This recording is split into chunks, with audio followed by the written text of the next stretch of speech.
Bismillahirrahmanirrahim.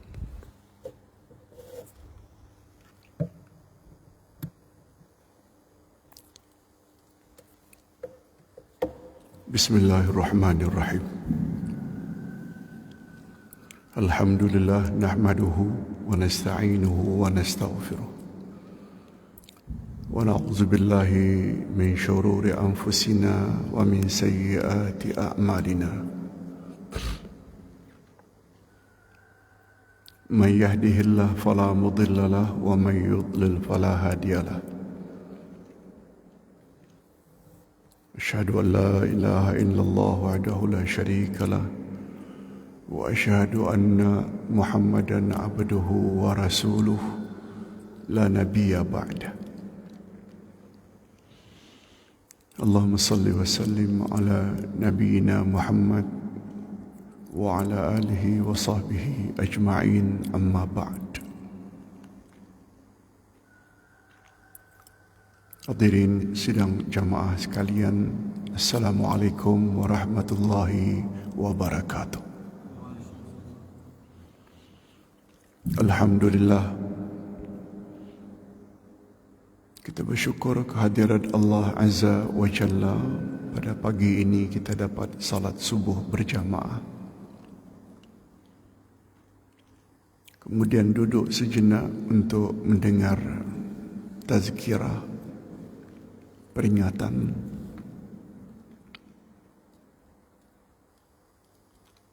berlandaskan ayat-ayat Quran dan hadis Nabi sallallahu alaihi wasallam.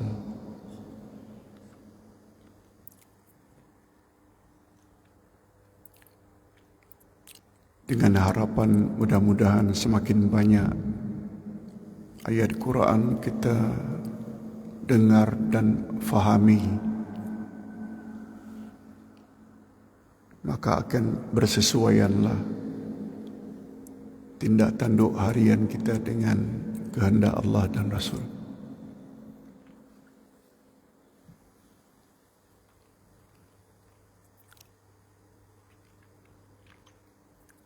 Saya ulang sekali lagi, mudah-mudahan dengan semakin banyak ayat Quran yang kita dengar dan kita fahami,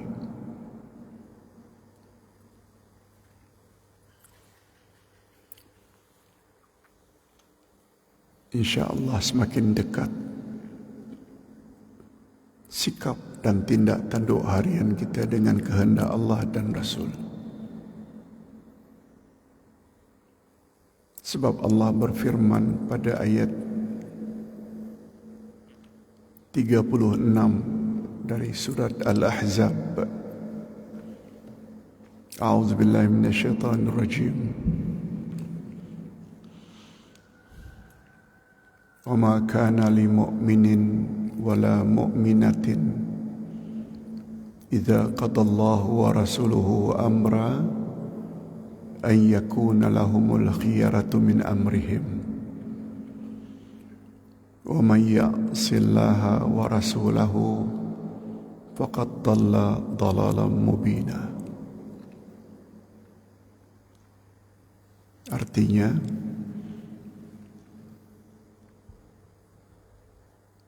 tidak berhak orang beriman laki-laki, juga tidak berhak orang beriman wanita bila Allah telah tetapkan satu-satu ketentuan hukum, lalu dia ingin mencari ketentuan hukum yang lain. Tak berhak.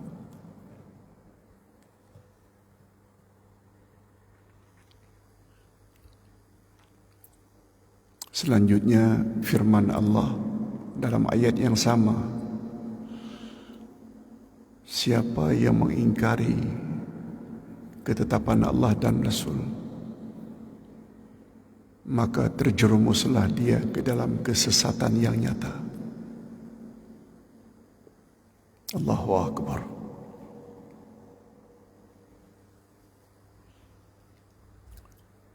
Ringkasan ayat, rupanya mukmin maupun mukminat dalam kehidupan sehari-hari mereka tidak ada pilihan, no choice, kecuali segala tindak tanduk hariannya mesti bersesuaian dengan kehendak siapa tadi? Allah dan Rasul. Ini belum lagi bila kita lihat dari sudut bahasa Arab. Penafian ma kana li mu'minin wala mu'minatin,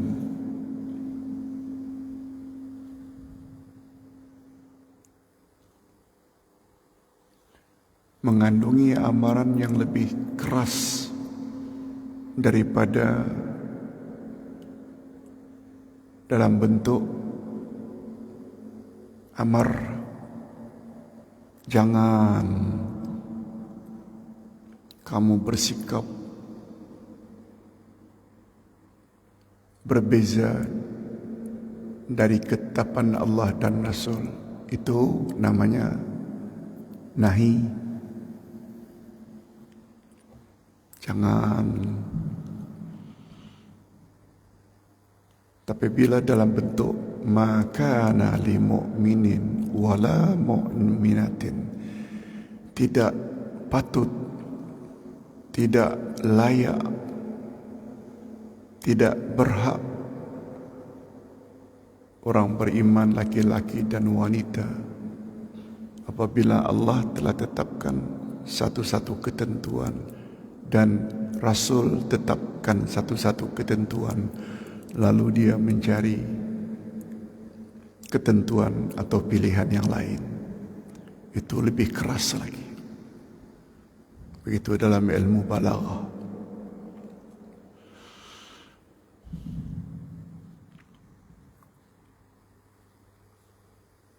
Jadi bagaimana dalam hidup kita ingin menyesuaikan kehendak dengan kehendak Allah dan Rasul kalau kita sendiri tak faham Quran?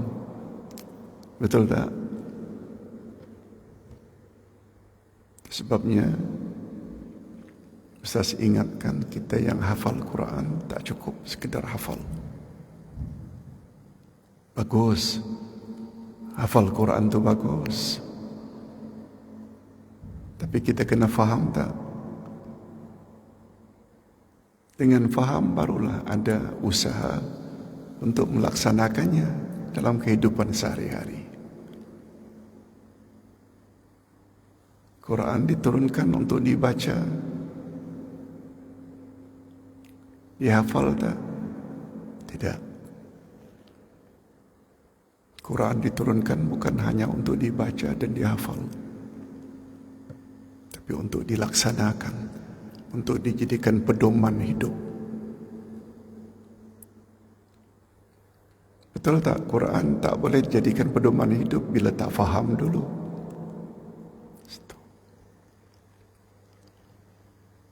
Bagus, adik-adik hafal Al-Quran bagus. Siapa kata tak bagus? Tapi kita berani mengatakan belum cukup kalau kita tak faham.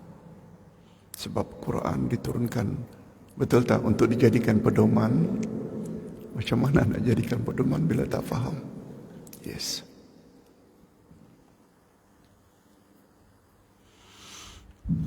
Surat Al-Fatihah mengandung doa.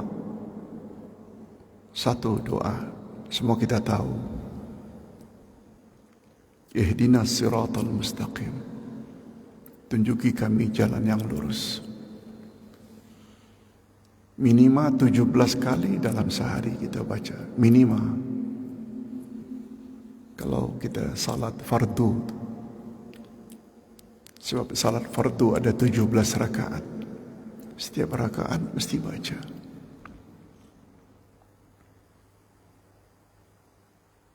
Ini belum lagi kalau kita ikuti dengan salat sunat rawatib, duha, tahajud, witir. Betul tak semua rakaat mesti baca Al-Fatihah? Tidak mustahil dalam sehari kita baca barangkali sampai 30 kali, 40 kali, 50 kali. Nah, apa rahasia di dalam tunjuki kami jalan yang lurus. Macam mana kita ingin berada dalam jalan yang lurus bila makna jalan yang lurus kita tak faham?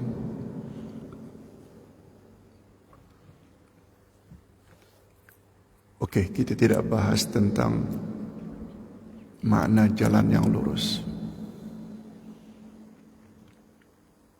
Jalan yang lurus ditafsirkan oleh Allah dalam Al-Quran, iaitu perjalanan Nabi, Nabiyin, perjalanan Siddiqin, orang-orang yang benar, perjalanan syuhada, orang-orang yang mati syahid, dan perjalanan as-salihin, orang-orang saleh.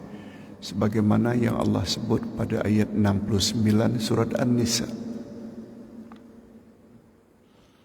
Wa may yuti'illaha wa rasulah, apa sambungannya? Fa ulaika ma'al ladzina an'ama Allahu 'alaihim minan nabiyyin was siddiqin wasyuhada wassalihin wa hasuna ulaika rafiqa. Siapa yang taat Allah dan taat Rasul, mereka kelak akan bersama dengan orang-orang yang telah Allah beri nikmat, iaitu para nabi, siddiqin, syuhada dan salihin. Betul tak dengan ayat itu terjawab? Siratal Mustaqim itu perjalanan siapa?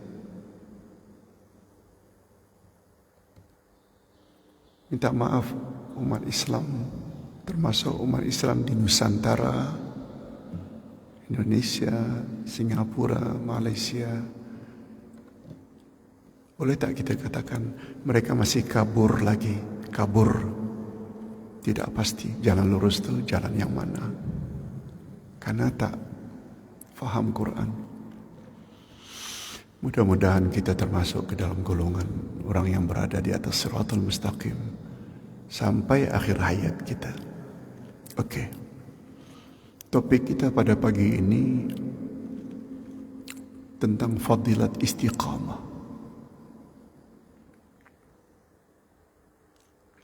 Istiqamah berasal dari akar kata yang sama dengan mustaqim.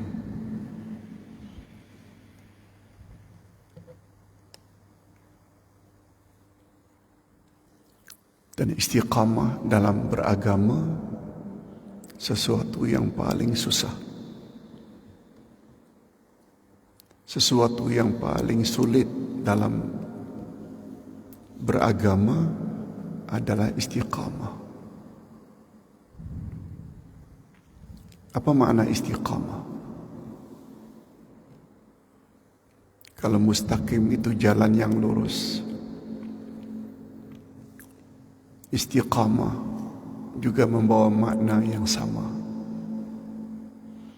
Walaupun para ulama mempunyai ta'rif atau definisi istiqamah yang bermacam-macam. Ada yang mengartikan istiqamah dengan contoh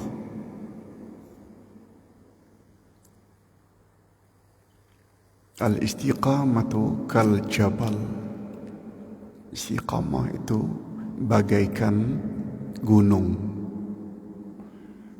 Mengapa istiqamah disamakan dengan gunung? Gunung apabila dilanda oleh hujan lebat, puting beliung, gempa bumi, betul tak yang namanya gunung itu tetap saja goyang? Walau dilanda dengan panas, sejuk, hujan dan lain-lain. Orang istiqamah macam itu. Dia dapat senang ke, kaya raya, dia dapat susah ke, tetap saja agamanya dia jaga.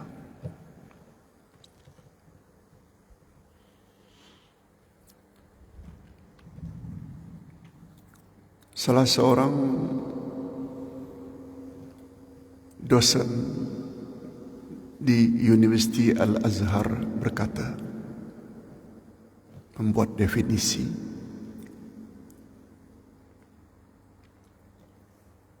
Bapak kira bagus juga kita tahu.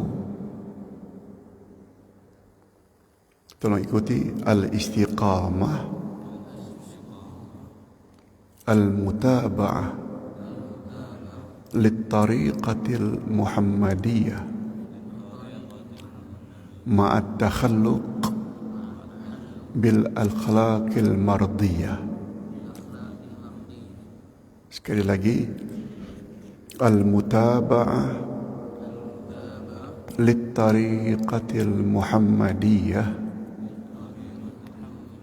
ma'at takhalluq bil akhlaqil mardiyah. Itu dia di antara definisi istiqamah.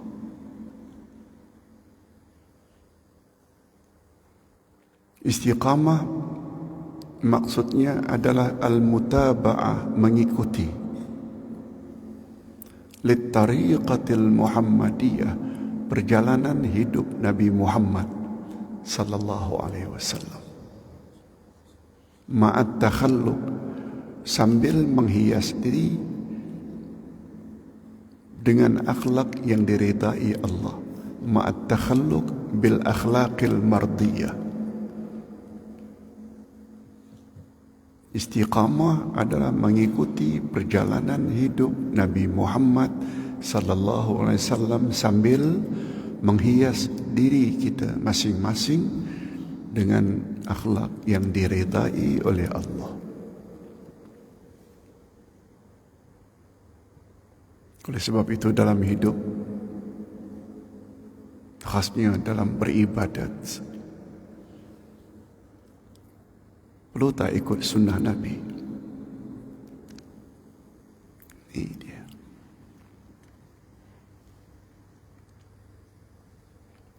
Kita yang justru ikut sunnah Nabi dalam beribadat, dalam berpakaian, dalam segala hal. Betul tak? Kadang-kadang dalam hidup kita dicemooh, dicemeeh, dicaci. Semua pencaci-pencaci itu, mereka tidak faham makna mustaqim. Betul tak? Siratal mustaqim itu mula-mula sekali adalah an-nabiyyin, baru siddiqin, baru syuhada, baru salihin. Urutan 4 kelompok itu ada makna tak dalam kita bersikap? Ada. Coba ikuti sabda Nabi, ibda kama bada Allahu bihi, mulailah olehmu sebagaimana yang Allah mahu dahulukan. Sebagaimana urutan ambil uduk, betul tak? Muka dulu, baru tangan hingga ke siku, baru sapu kepala, baru kaki. Sah tak untuk bila kaki dulu, kemudian tangan, baru muka? Dah, itu maksudnya. Dahulukan olehmu apa yang Allah telah dahulukan. Tak sah untuk. Jangankan kaki, tangan dulu baru muka pun tak sah. Kan ada namanya rukun wudu itu tertib. Macam itu. Orang-orang yang berada di atas siratal mustaqim disebut siapa dulu? Siddiqin dulu ke? Salihin dulu ke? Syuhada dulu ke? Tapi siapa yang disebut dulu?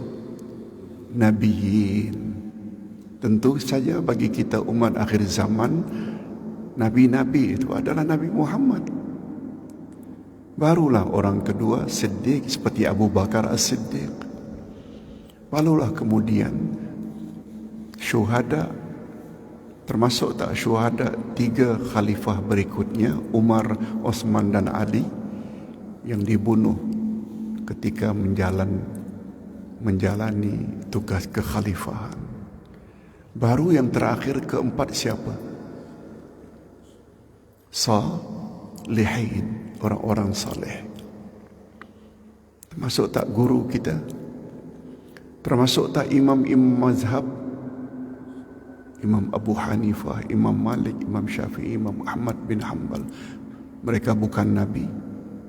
Mereka tidak bergelar siddiqin. Mereka juga tidak bergelar syuhada. Tapi mereka bergelar salihin. Pertanyaan,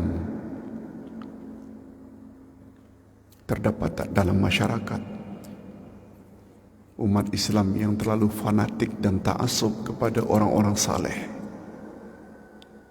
Ada tak? Disampaikan hadis Nabi yang sahih, tolak. Kita aja ikut Abu Bakar, ditolak.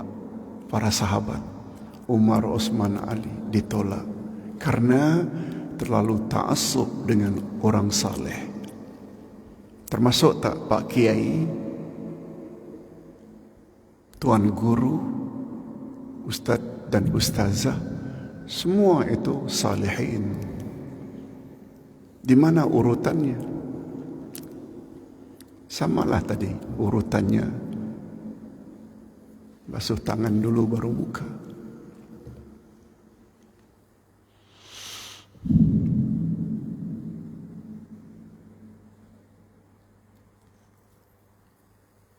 Itu sebabnya kata Nabi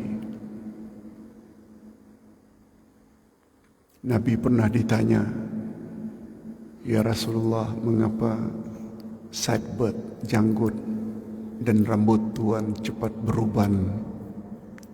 "Limadha ya Rasulullah?" Nabi jawab, "Syayyabatni Hudun wa akhawatuha." Yang membuat aku ini cepat beruban adalah Hud dan rakan-rakannya. Kata ulama hadis, maksud Hud itu adalah surat Hud ayat yang ke-112. Bukan Nabi Hud, tapi surah Hud. Yang bunyinya, tolong ikuti, fastaqim kama umirta. Hendaklah kamu istiqamah sebagaimana kamu diperintahkan Allah. Itu sebabnya bahasa moden hari ini, istiqamah itu diartikan dengan konsisten. Istiqamah maknanya berterus-terusan, tak berhenti-henti.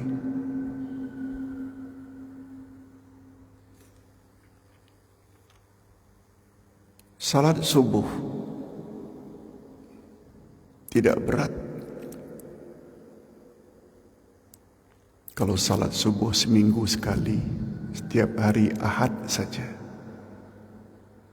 Tapi berterus-terusan setiap pagi. Pagi Khamis, pagi Jumat, pagi Sabtu, pagi Ahad. Betul tak itu yang sulit? Itu namanya istiqamah.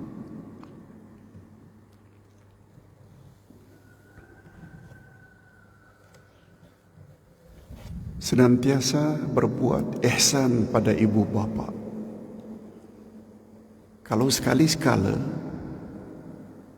bercakap lemah lembut, kasih ibu bapa senang hati, hadiah,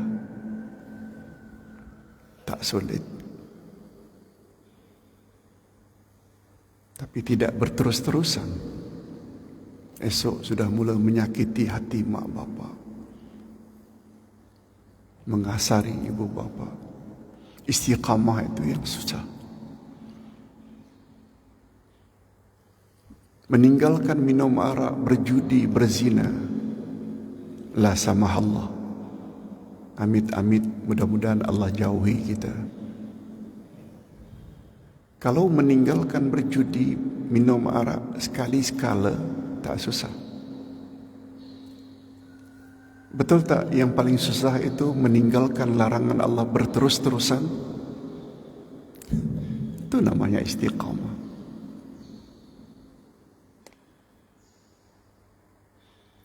Apalagi ada tambahan definisi istiqamah. Selain mengikuti perjalanan hidup Nabi Muhammad sallallahu alaihi wasallam, kita juga mesti menghiasi diri dengan akhlak yang mulia, yang luhur. Ini belum lagi kita bercakap tentang akhlak. Akhlak siapa yang paling mulia dari kalangan manusia? Betul tak Nabi Muhammad?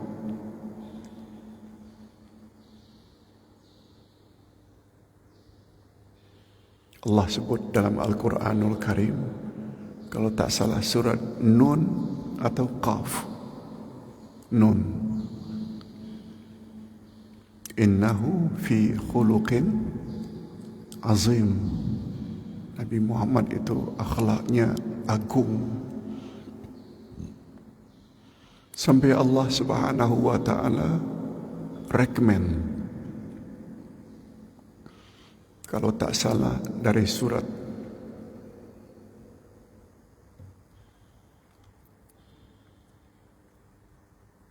mungkin Ali Imran ayat 31, maaf, Al-Ahzab 31, betul Ustaz?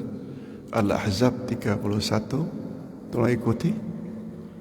Laqad kana lakum fi Rasulillah uswatun hasanah. Sesungguhnya pada diri Rasulullah itu bagi kamu terdapat contoh teladan yang terbaik. Siapa yang cakap ini? Allah. Betul tak itu memberi makna?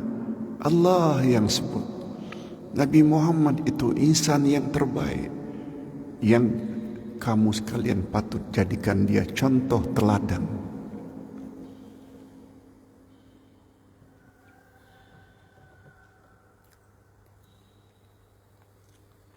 Ingat, sunnah Nabi terbagi dua.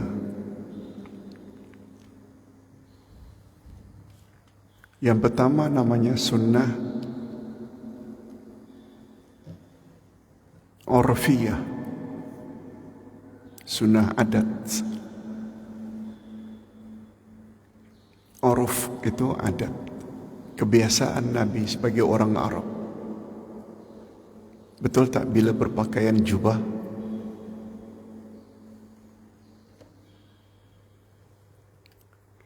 bila makan barangkali satu talam makan bersama, itu adat. Sunnah satu lagi namanya sunnah syar'iyah, sunnah agama. Tolong ikuti, sunnah orfiyah, sunnah syar'iyah.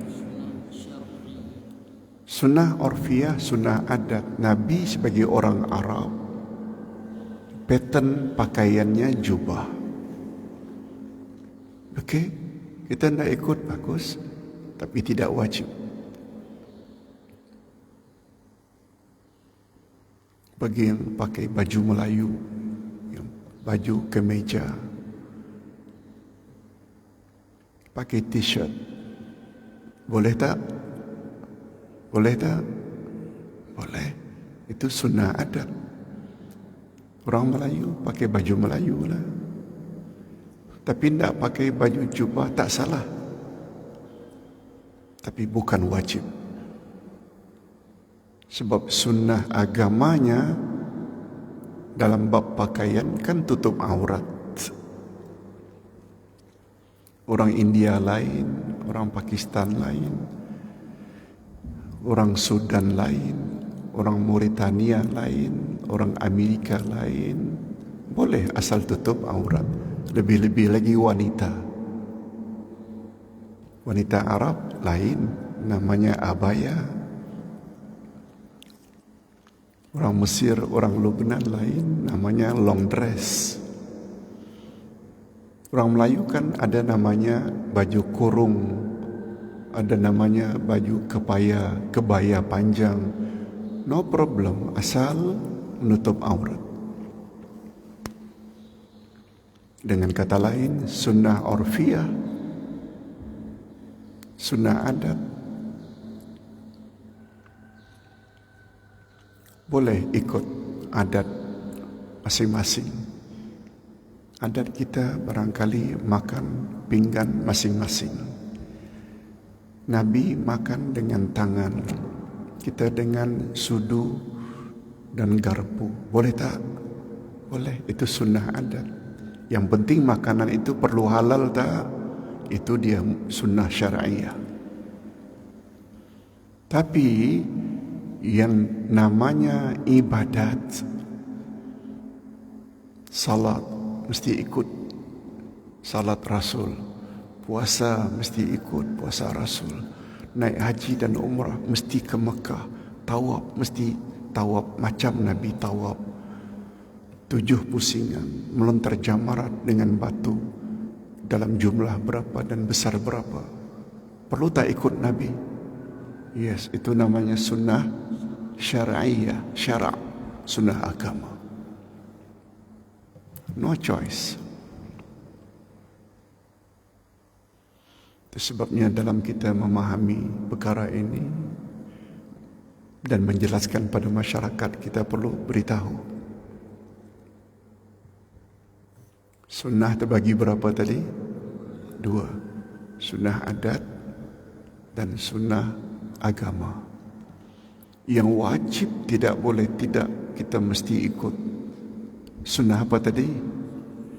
Terdapat tak orang-orang yang pakai serban, pakai jubah,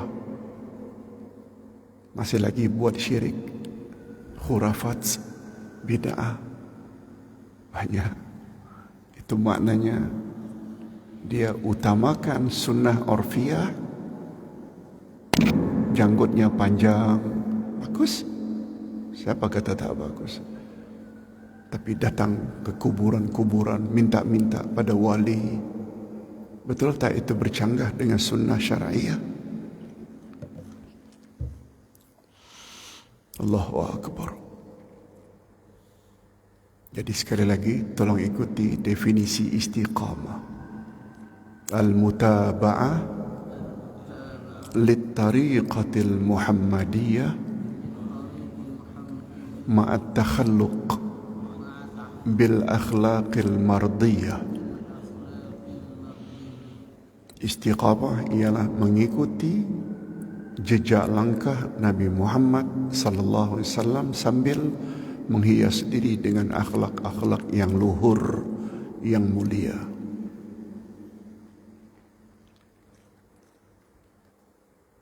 Nah, kalau kita sudah tahu makna istiqamah, apa dia fadilat atau kelebihan istiqamah?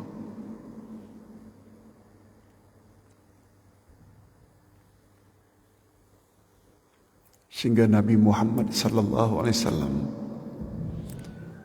pernah membuat definisi Islam itu dengan istiqamah.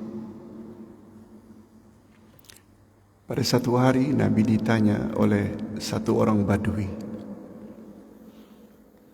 "Ya Rasulullah, ma huwal Islam?" Apa itu Islam?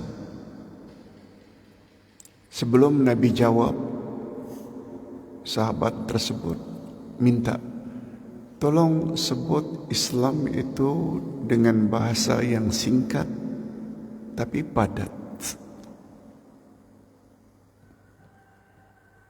Saya tak mampu nak menghafal lebih panjang, ya Rasulullah. Apa kata Nabi? Tolong ikuti. Qul amantu billah summa istaqim. Kamu katakan saja aku beriman kepada Allah, kemudian hendaklah kamu istiqamah.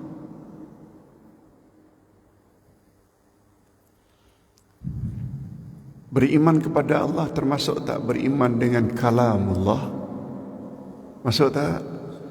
Apa dia kalamullah? Al-Quran.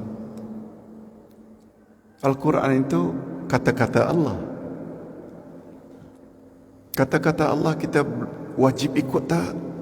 Suruhannya kita buat, larangannya kita jauhi. Baru namanya istiqamah. Macam mana anda istiqamah? Buat suruhan Allah, jauhi larangan Allah, bila Quran kita tak faham.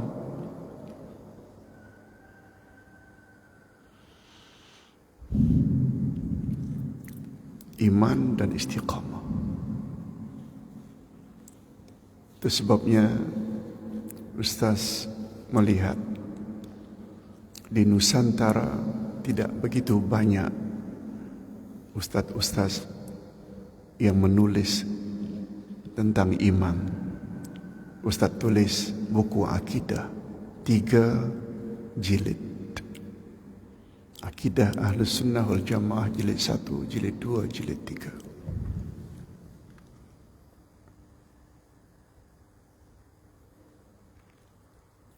Yang kedua, Ustaz tulis tafsir. Alhamdulillah hingga kini sudah 18 juzuk ditulis. Betul tak dua subjek ini paling kurang ditulis? Ada tu ada, tapi tak banyak. Kecuali hanya terjemahan. Tafsir Ibnu Katsir, terjemahan Indonesia. Tafsir Al-Munir, terjemahan tafsir. Tapi tidak buat buku tafsir betul-betul. Setahu Ustaz, tafsir Al-Azhar oleh Pak Hamka. Betul tak? Kalaupun ada 2-3 kemudian, sangat kurang. Lebih-lebih lagi kalau di Singapura dan Malaysia adalah 1-2, tapi tak banyak. Yang banyak itu pembahasan tentang fiqh. Hukum ini, hukum ini, hukum ini. Mengapa Ustaz begitu tertarik untuk memahami itu? Dia ada kaitan tak dengan definisi istiqamah? Beriman pada Allah. Macam mana ada beriman tak tahu akidah? Macam mana anda istiqamah apabila Quran tidak difahami? Yes, itu rahasianya. Allahu Akbar. Nah, kalau ingin tahu fadilat dan kelebihan istiqamah, kita boleh lihat pada ayat 30, 31, 32 dari surat Fussilat. Tolong ikuti. Innal ladzina qalu Rabbuna Allah thumma istaqamu tatanazzalu alaihimul malaikah alla takhafu wa la tahzanu wa abshiru bil jannah allati kuntum tu'adun nahnu awliyaukum fil hayatid dunya wa fil akhirah wa lakum fiha ma tashtahi anfusukum wa lakum fiha ma tad'un nuzulam min ghafurir rahim.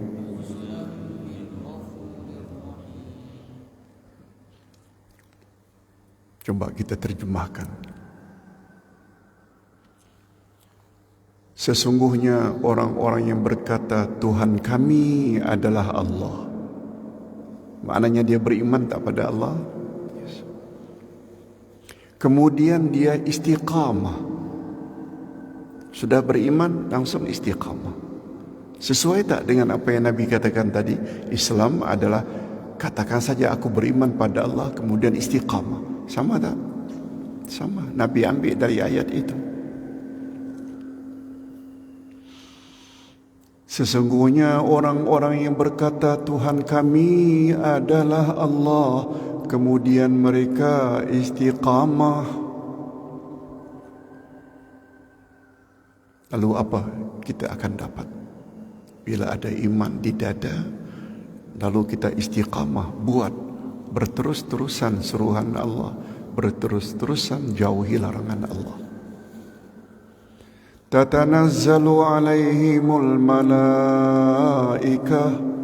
niscaya akan turun kepada mereka malaikat-malaikat.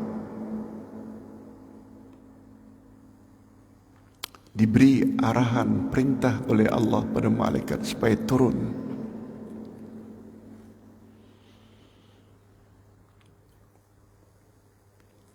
Untuk apa mereka turun? Untuk mengucapkan 5 ucapan. Ini yang kita sebut fadilat. Pertama sekali, malaikat berkata kepada orang yang beriman lagi istiqamah, la takhafu, jangan takut. Wala tahzanu, jangan sedih. Yang ketiga, bergembiralah kamu dari sekarang, syurga menunggu kamu. Bila ditanya, bila malaikat ini bisikan tersebut, kata ulama tafsir, ketika sakaratul maut, ketika naza', ketika akan mati. Ulama tafsir lain menambah lagi pada 3 ketika. Pertama, ketika sakaratul maut. Yang kedua, ketika ditanya oleh Munkar wa Nakir dalam kubur. Dan yang ketiga, ketika kita dihisap di padang mahsyar. Setuju tak? Kalau Ustaz katakan ketiga-tiga ketika itu cukup kritikal. Betul tak? Ketiga-tiga ketika itu cukup menggerunkan, menakutkan. Tiba-tiba malaikat datang. Allah takhafu, jangan takut. Jangan sedih.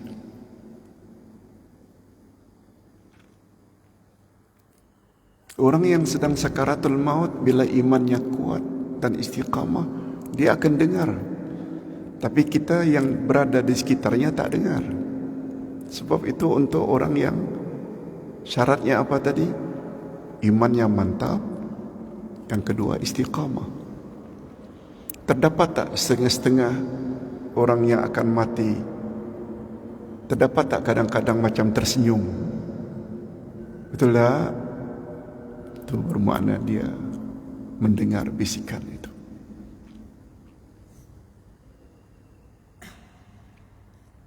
Cuma kata ulama tafsir, beza antara jangan takut dengan jangan sedih. Beza. Jangan takut menyangkut perkara future, masa akan datang. Al-istiqbal atau mustaqbalan.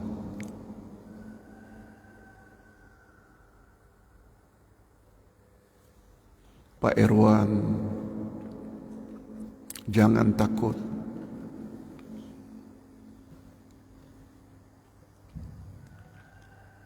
Pergi ke laut mencari ikan.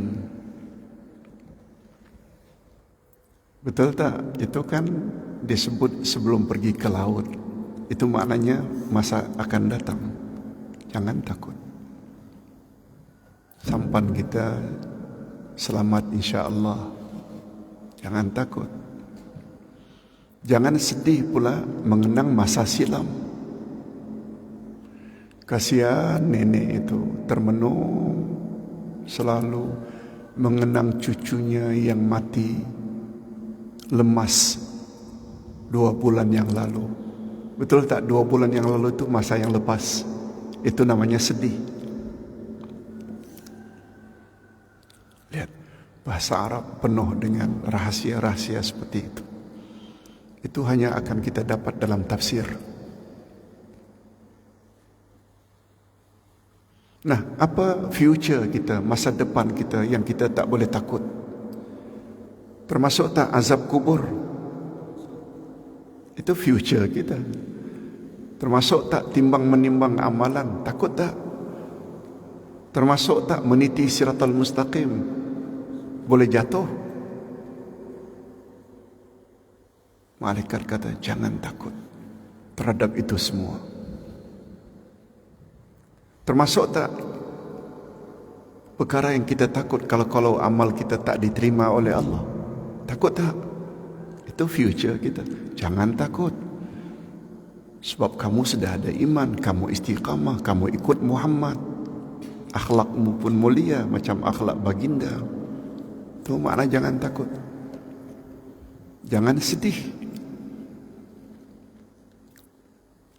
Ada tak di akhirat nanti orang yang sedih? Tak mau baca Quran, tak mau belajar hadis Nabi, tak mau ikut sunnah Nabi dalam beribadat. Ya Allah, sedihnya, mengapalah dulu aku tidak ikut cara Nabi dalam beribadat. Maknanya ketika itu dia baru ingat, tapi sudah, betul tak, dah terlambat. Itu namanya sedih. Kita tak timbul sedih sebab kita memang dah istiqamah. Nah, lebih-lebih lagi kalau dapat bisikan, bergembiralah dari sekarang. Syurga sedang menunggu kamu. Mudah-mudahan kita termasuk dalam golongan itu. Tolong ikuti doa yang diajar oleh Nabi. Allahumma ja'alna minhum. Ya Allah, masukkanlah kami ke dalam golongan itu. Itu baru 3. Ada 2 lagi pada ayat berikutnya.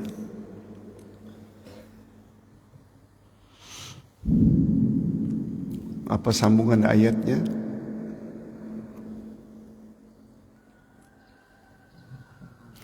Nahnu awliya'ukum fil hayatid dunya wa fil akhirah. Ini bisikan yang keempat. Kami adalah pelindung-pelindung kamu di dunia dan di akhirat. Siapa cakap? Malaikat. Kami yang jaga kamu, protect kamu di dunia dan di akhirat. Dengan izin Allah tentunya. Itu sebabnya orang-orang yang alim senantiasa selalu terpelihara, dijaga oleh Allah. Kita yang belajar sejarah, siapa namanya Imam Bonjol, siapa namanya Cut Nyak Din, orang Aceh, siapa namanya Kahar Muzakkar, siapa namanya Hasanuddin kalau di Sulawesi, siapa yang namanya Diponegoro, Imam Bonjol. Betul tak? Mereka adalah pemimpin pejuang untuk membebaskan negara kita dulunya. Betul tak? Mereka selalu dilindungi oleh Allah. Yes. Itu maksudnya. Kita juga boleh. Dengan syarat apa tadi? Mantapkan iman dan istiqamah. Allah akan pelihara kita, akan protect kita. Yang kelima terakhir. Walakum fiha ma tashtahi anfusukum walakum fiha ma tad'un. Nah, di dalam syurga nanti kamu akan dapat apa saja yang kamu inginkan. Sebut saja. Rambutan datang. Durian datang. Sebut saja, itu maksudnya. Ingin dapat bidadari, sebut saja, datang. Allahu Akbar. Nuzulam min ghafurir rahim. Itu adalah satu anugerah, nikmat dari Tuhan yang Maha Pengampun lagi Maha Penyayang. Nih, bila kita bercakap secara ringkas, apa itu fadilat istiqamah? Ini dia ayatnya. Betul tak semua yang Allah cakap adalah benar belaka? Tak ada yang perlu diragukan. Sebab Allah sebut awal-awal Quran lagi, zalikal kitabul la raiba fi hudal lil muttaqin. Inilah kitab Al-Quran, tidak ada sedikit pun keraguan di dalamnya, pedoman bagi orang-orang yang bertakwa. Atas dasar itulah seorang tabi'in yang bernama Imam Hasan Al-Basri, dia hidup di zaman Umar. Dia bukan sahabat. Sahabat jumpa Nabi, tabi'in jumpa sahabat. 3 tahun dia lahir, Umar dibunuh, mati syahid. Namanya Hasan Al-Basri. Beliau buat satu doa sempena dengan ayat tadi dan definisi Islam menurut Nabi. Tolong ikuti doa yang beliau create. Allahumma anta rabbuna farzuqnal istiqamah. Ya Allah, Engkau adalah Tuhan kami, oleh sebab itu berilah kami sifat istiqamah. Betul tak? Exactly, sama betul dengan ayat itu, sama dengan hadis Nabi. Qul amantu billah summa istaqim.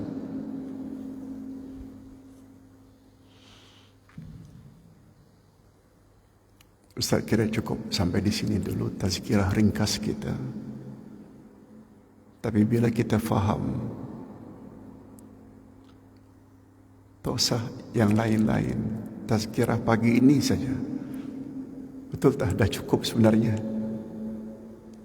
Cuma dia ada lanjutan lah. Mesti belajar akidah, iman mesti betul. Jangan ada syirik, khurafat.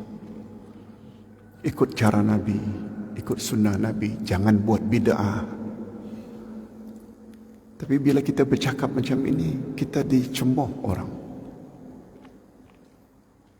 Padahal untuk apalah salat rapat-rapat sangat. Lihat. Padahal Nabi kata, hendaklah rapat. Bila renggang, disitulah anak-anak syaitan dalam bentuk anak kambing lalu. Akhirnya kita tak khusyuk. Inilah kalau belajar Islam tidak dari sumbernya yang asal, Quran dan Sunnah. Padahal jaminan tidak akan sesat. Betul tak bila kita ikut Quran dan Sunnah? Tolong ikuti. Taraktu fikum amraini in amsaktum bihima lan tadillu abada al-Quran wa sunnati. Aku tinggalkan 2 pedoman untukmu wahai umat. Selagi kamu berpegang teguh, kamu tidak akan sesat selama-lamanya, yaitu Quran dan Sunnah. Hadis riwayat Imam Malik dalam kitabnya Al-Muwatta. Saya kira cukup sampai di sini dulu. Mudah-mudahan ada manfaatnya. Kalau tak salah kita share secara live ya dengan orang-orang di luar sana. Mudah-mudahan dapat manfaat. Kita akhiri dengan doa. Alhamdulillahirabbil alamin wassalatu wassalamu ala asyrafil anbiya'i wal mursalin wa ala alihi wa sahbihi ajma'in. Rabbana ighfir lana dzunubana wa liwalidina warhamhum kama rabbawna shighara. Rabbana hab lana min azwajina wa dhurriyyatina qurrata a'yun waj'alna lil muttaqina imama. Allahumma inna natawassalu ilaika bi asma'ikal husna wa sifatikal ula wa a'malina salihah an tunazzila alaina ar-rahmah wal barakah wal maghfirah wa shifaa'i an kulli da'anna jami'an wa an Husain Muhammad Yasin khassatan bi rahmatika ya arhamar rahimin. Ya Allah, kami bertawasul kepadamu melalui nama-namamu yang mulia dan sifat-sifatmu yang maha tinggi. Kiranya Engkau limpahkanlah kepada kami semua rahmatmu, berkatmu, ampunanmu, dan kesembuhan dari segala bentuk penyakit. Khasnya penyakit yang dialami oleh saudara kami, Pak Husin Muhammad Yasin. Sembuhkanlah penyakitnya, ya Allah. Sebab tidak ada kuasa yang dapat menyembuhkan penyakit kecuali hanya Engkau. Allahumma anta rabbuna farzuqna al-istiqamah. Ya Allah, Engkau adalah Tuhan kami. Oleh sebab itu, berilah kami sifat istiqamah. Allahumma khtim lana bihusnil khatimah wa la takhtim alaina bisu'il khatimah. Ya Allah, akhirilah hidup kami dengan akhir yang baik, husnul khatimah, akhir dalam iman dan amal saleh, dan tolong jangan Engkau akhiri dalam keadaan yang tidak baik, su'ul khatimah. Wa sallallahu ala nabiyyina Muhammad wa ala alihi wa sahbihi ajma'in walhamdulillahi rabbil alamin. Subhanakallahumma wa bihamdik asyhadu an la ilaha illa anta astaghfiruka wa atubu ilaik. Assalamualaikum warahmatullahi wabarakatuh.